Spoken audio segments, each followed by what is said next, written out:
In the popular sci-fi series, Star Trek The Next Generation, Captain Picard has been given command of the best ship in the fleet. Addressing his crew on their first mission, he is able to say to them with confidence and sincerity, "Although we have only been together for a short time, I know that you are the finest crew in the fleet. And I would trust each of you with my life." And together they go off on adventures across the galaxy, led by the brilliant captain and ably supported by his equally brilliant team. Unfortunately, in the real world, few leaders are given the finest ship with the finest crew on day one. Most would envy Captain Picard, able to sit back and be ready for the adventure ahead. Instead, they have to spend their time and efforts making their ship and crew seaworthy.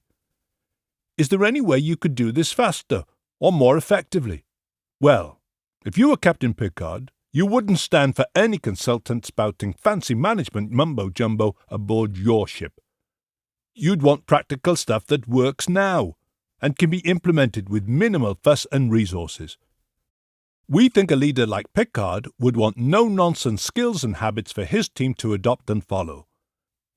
In this series of videos, we're going to introduce a set of principles, or ways of operating, that anyone can, and we believe everyone should, adopt.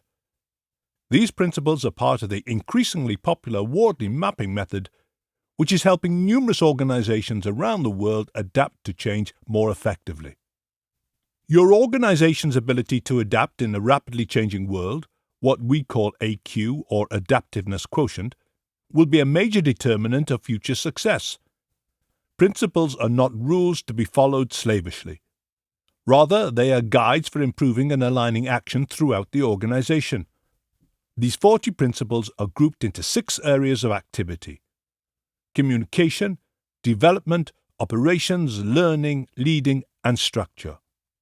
And they are implemented in 4 phases, each building on the foundations laid down in the previous phase.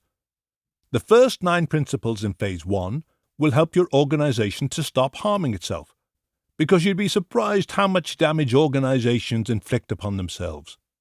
Phase 2 principles focus on getting your organization fit for purpose. Phase 3 principles focus on how your organization can do better with less. And finally, the principles in Phase 4 focus on how your organization can learn to constantly adapt to change. Implementing all phases will make you feel like the captain of the best ship run by the best crew. But going through all 40 principles takes time. However, even just implementing the first 9 principles in Phase 1 will give your organization a huge boost in effectiveness, so let's get started. In the next video, we'll explore the first principle in Phase 1, the importance of using a common language.